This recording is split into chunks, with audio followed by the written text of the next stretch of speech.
Krishna Krishna Hare Hare Hare Ram Ram Ram Ram Hare Hare Hare Krishna Krishna Krishna Krishna Hare Hare Hare Ram Ram Ram Ram Hare Hare Hare Krishna Krishna Krishna Krishna Hare Hare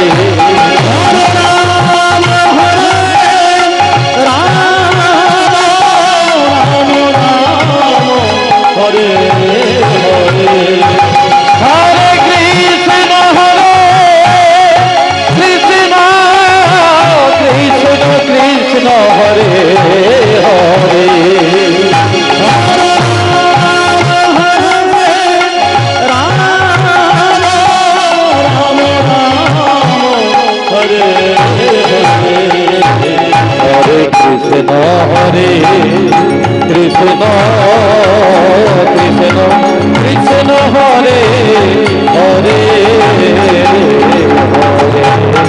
Rama Hare Rama Rama Rama Hare Hare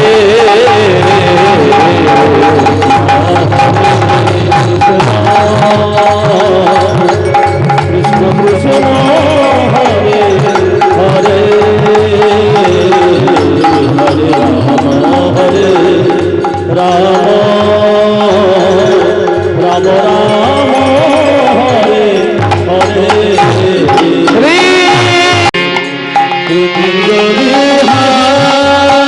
Hare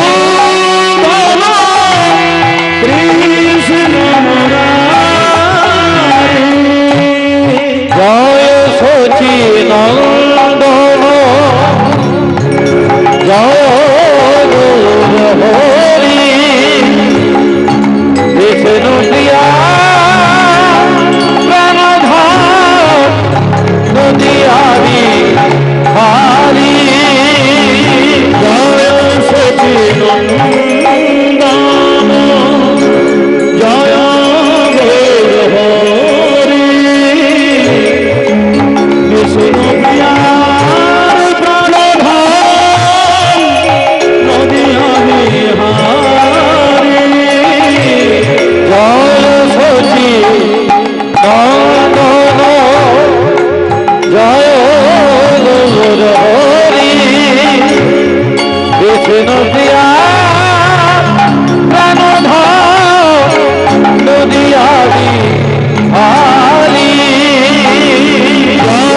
Krishna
Shri सच्चिदानंद प्रणमामि च श्री सच्चिदानंद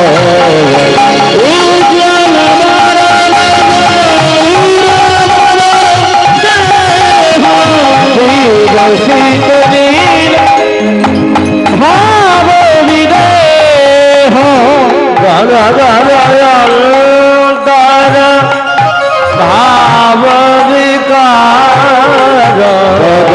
जयंतर भाव विकार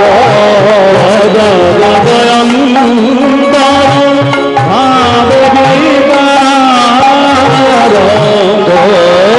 जन तार जन नाद विलास जन तर जन नाद विलास जन तर जन नाद विलास भाव भय भाय जल कारण करुणा भाव भय भय जन कारण करुणा भय भय जन कारण करुणा राम प्रणमामि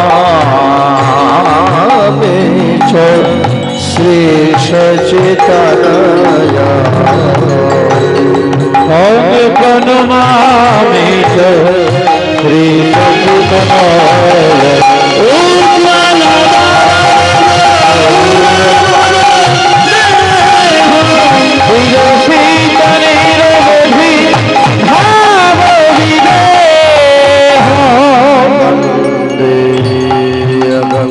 श्री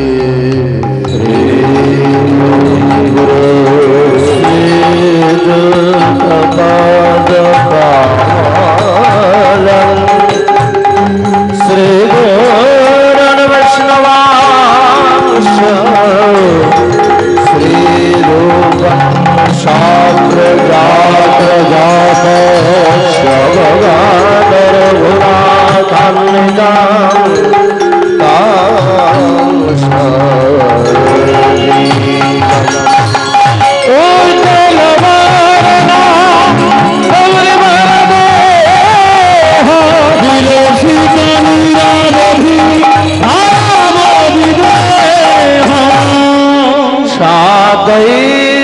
सावधूतम परिजन सहितं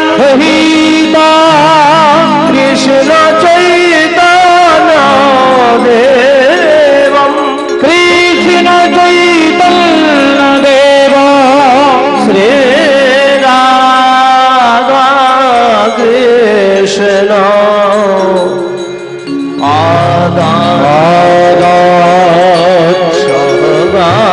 ललिता ललिता विशाखा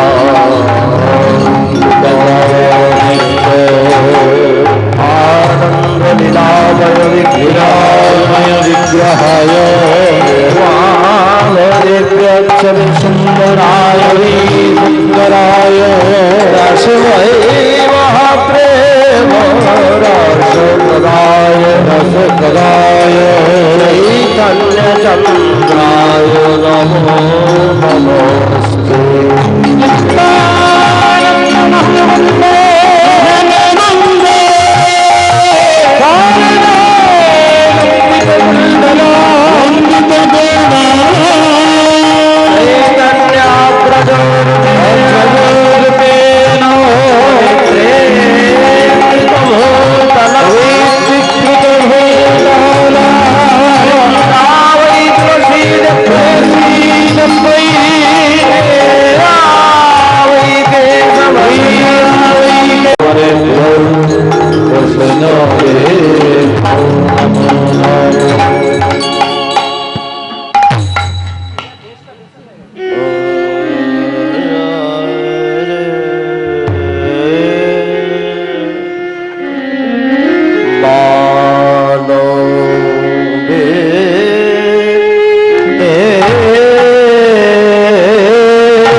বিরহ ভাবে ভাবে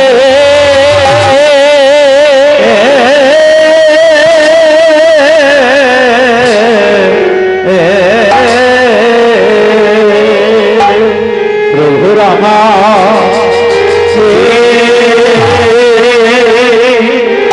না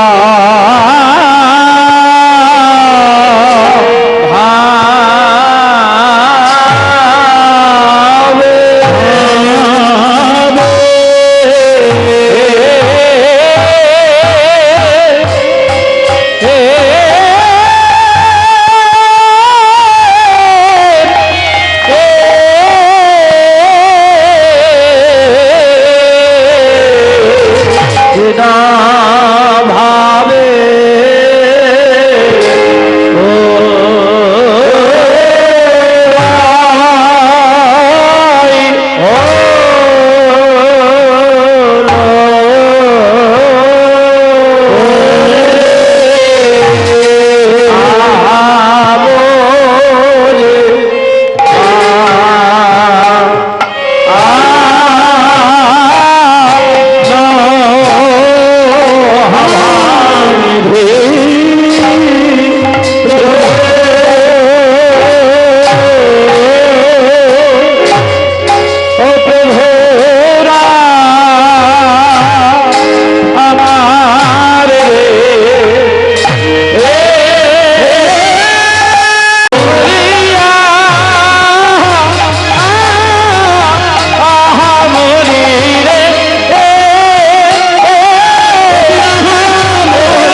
ও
নয়নে জলে ভেসে যায়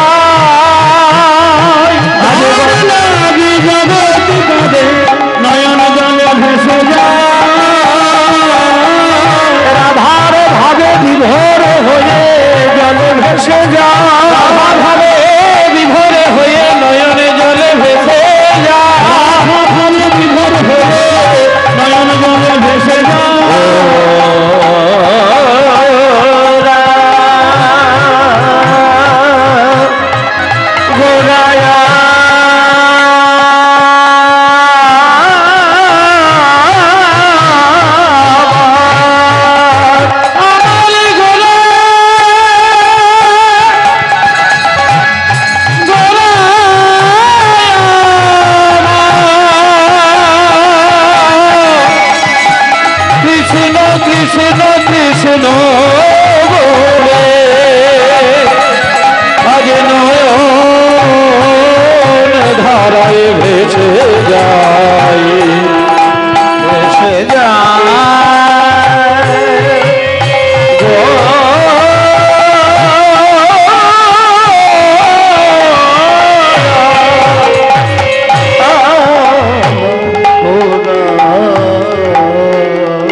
ললিতা বিশাখা আমার গোবিন্দ এনে দে এনে দে কৃষ্ণ বিনা আমার শূন্য জীবন কৃষ্ণ বলে গোড়া আমার ধুলায় গোড়া গড়ি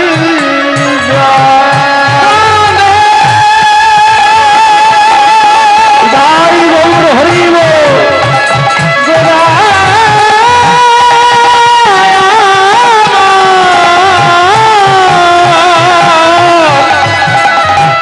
বলে আমায় এনে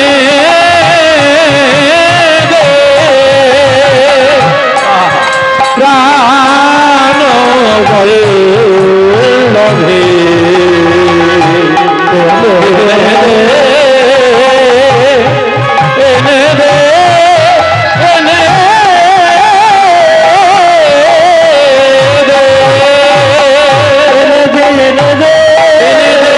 দে এনে আমার প্রাণ বল হবে এনে দে এনে দে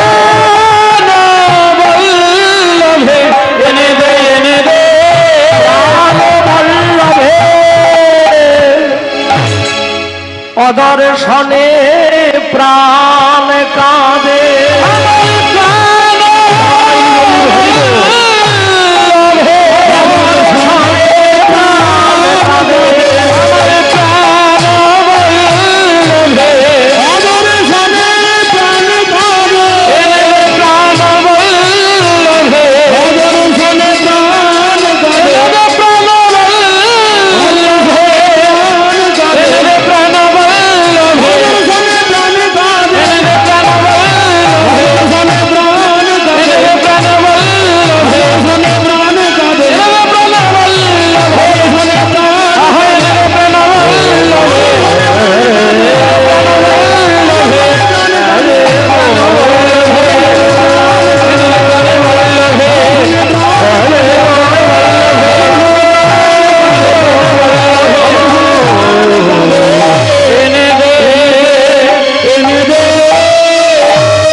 निमिषेण चक्षुषा प्राविशायितं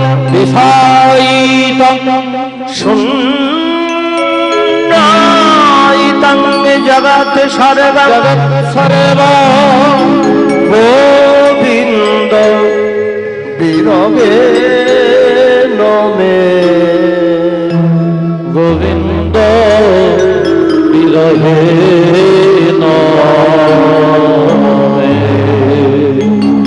জয় নিতাই। উপস্থিত ভক্তমণ্ডলী শ্রীচরণ কমলে আমার কোটি কোটি দণ্ডবত প্রণাম জানাই।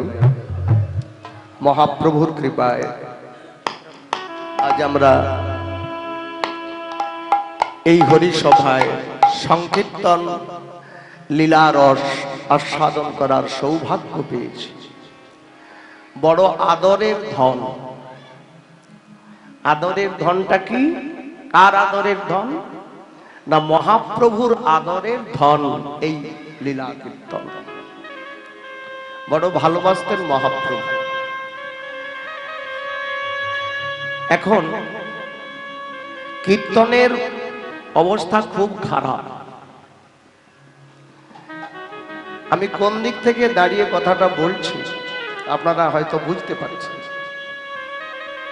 কীর্তনের প্রভাব বেড়েছে কিন্তু মহিমা কমে গেছে।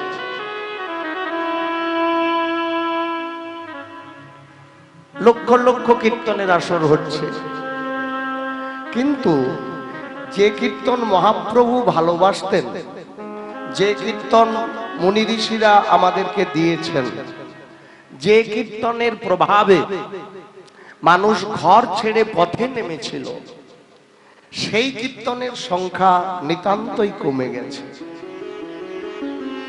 এই যে বৈষ্ণব পদাবলী বা বৃন্দাবন লীলারস আস্বাদন, এই সংখ্যাটা অনেকটাই কমে গেছে। এটা আমাদের কাছে একটা দুর্ভাগ্যের বিষয়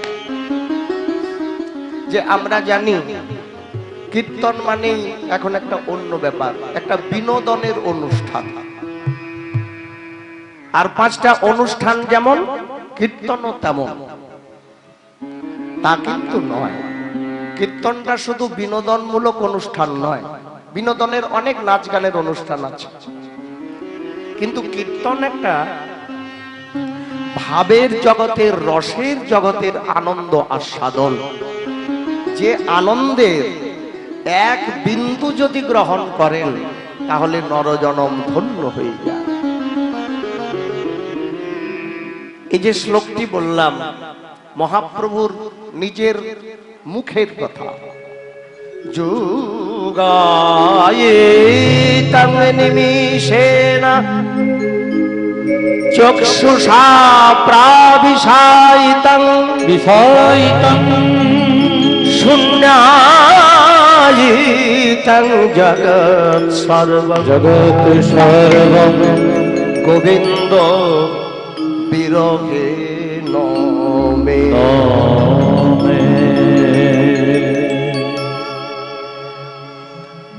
আমার মহাপ্রভু, যার মধ্যে রাধা এবং কৃষ্ণ দুজনেই বিরাজ করছে। যেমন সোনার কৌটাতে একটা নীলমণি রাখা আছে, সোনার কৌটা, তাতে আছে নীলমণি। তাহলে সোনার কৌটা হচ্ছে রাধারানী আর নীলমণি হচ্ছে শ্রীকৃষ্ণ। আর এই দুটো মিলে তো, মানে সোনার কৌটা কেন বললাম? গৌরাঙ্গের ফর্সা রং, সোনার মতো দেখতে, সেই জন্য ওই যে সোনার কৌটা, আর ভিতরে আছে কে? রাধা। ভিতরে আছে শ্রীকৃষ্ণ নীলমণি, আর বাইরে সোনার কৌটাটা হচ্ছে রাধারানী। এই রাধারানীর ভাব কান্তি নিয়ে শ্রীকৃষ্ণ গৌর হয়েছেন। আবার তিনি নিজেই কৃষ্ণ বলে কাঁদছেন, একটা অভিনব ব্যাপার। যার ভিতরেই আছে কৃষ্ণ, তিনি আবার কৃষ্ণ বলে কাঁদবেন কেন? এই কাঁদার উদ্দেশ্য হচ্ছে তিনি কৃষ্ণ অবতারে কৃষ্ণ বলে কাঁদার সুযোগ পাননি, বা মহিমাও জানতে পারেননি যে কৃষ্ণ বলে কেঁদে রাধারানী কি আনন্দ পায়। এটি জানার জন্য তার গৌর হয়ে আসা, এটি মূল বিষয়। কৃষ্ণ নিজে কি জানতে পারবে? যদি ধরুন রাজভোগ আপনাকে দেওয়া যায়, সেই রাজভোগকে যদি জিজ্ঞেস করা যায় যে তুমি কেমন, সে বলতে পারবে? যারা খায় তারা বলতে পারবে রাজভোগ কেমন। ঠিক তেমনি শ্রীকৃষ্ণ কেমন, তাকে ভালোবাসলে কি আনন্দ হয়, সেটা শ্রীকৃষ্ণের জানার কথা নয়। আরো সহজ করে বলছি, ছেলেকে যদি জিজ্ঞাসা করা যায় বাবার আনন্দ কেমন, ছেলে বলতে পারবে? যদি ছেলে জিজ্ঞেস করে বাবা আমি ঘরে না থাকলে, আমি বাড়ি না ফিরলে তোমার মনটা কেমন হয়, বাবা কি উত্তর দেবে? বাবা তখন ছেলেকে বলবে, খোকা এটা তো বলে বোঝানো যাবে না, তুই যেদিন বাবা হবি সেই দিন বুঝতে পারবি। ঠিক সেই রকম রাধারানী শ্রীকৃষ্ণকে বলেছিলেন যে তোমার নামে কতটা আনন্দ বা বললে কি স্বাদ পাওয়া যায় সেটা তুমি বুঝতে পারবে না, তুমি যেদিন ভক্ত রূপে আসবে সেদিন তুমি বুঝতে পারবে।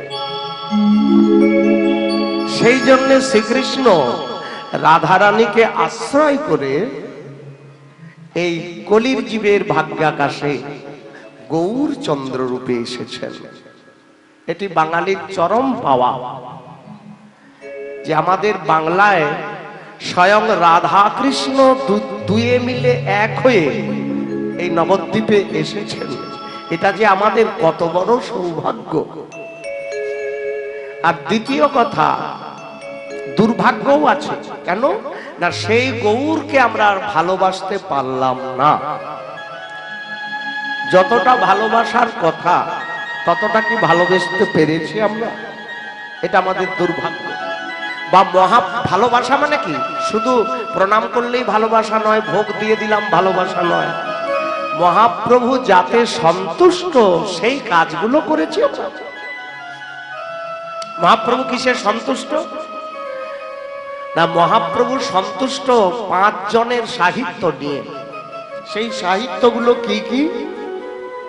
চণ্ডীদাস বিদ্যাপতি, বিদ্যাপতি রামানন্দ রায়ের নাটক গীতি, নাটক গীতি কারণামৃত শ্রী গীত গোবিন্দ, গীত গোবিন্দ মহাপ্রভু রাত্রি দিনে স্বরূপ রামানন্দ শোনে, স্বরূপ রামানন্দ শোনে, গায়ে শুনে পরম আনন্দ, গাই শুনে পরম আনন্দ। দেখুন মায়েরা, যারা নিতাই গৌরকে ভালোবাসেন তাদের জন্য বলছি, যারা ভালোবাসেন না তাদের কথা আলাদা। যেহেতু আপনারা কীর্তন শুনতে এসেছেন, আমি ধরে নেব সবাই ভালোবাসেন। তো মহাপ্রভুকে ভালোবাসলে যেমন ভোগ লাগাতে হয়, তেমনি মহাপ্রভুর সামনে এই 5টা সাহিত্যের মধ্যে অন্তত একটাও তুলে ধরতে হবে। 5টা সাহিত্য কি কি না, যে পয়ারটি শুনলেন চৈতন্য চরিতামৃতে, কবিরাজ গোস্বামী বলেছেন যে চণ্ডীদাস বিদ্যাপতি রামানন্দ রায়ের নাটক গীতি কর্ণামৃত শ্রী গীত গোবিন্দ, এই 5 জনের সাহিত্য। চণ্ডীদাসের পদাবলী যদি মহাপ্রভুর সামনে কেউ বলতে পারেন, মহাপ্রভুর আনন্দ হয়। বিদ্যাপতির পদাবলী যদি কেউ গাইতে পারেন, সুরে হোক বেসুরে হোক, সবাই তো সুরে গাইতে পারবে না, সুর তাল ছন্দ ওটা ভগবানের আশীর্বাদ।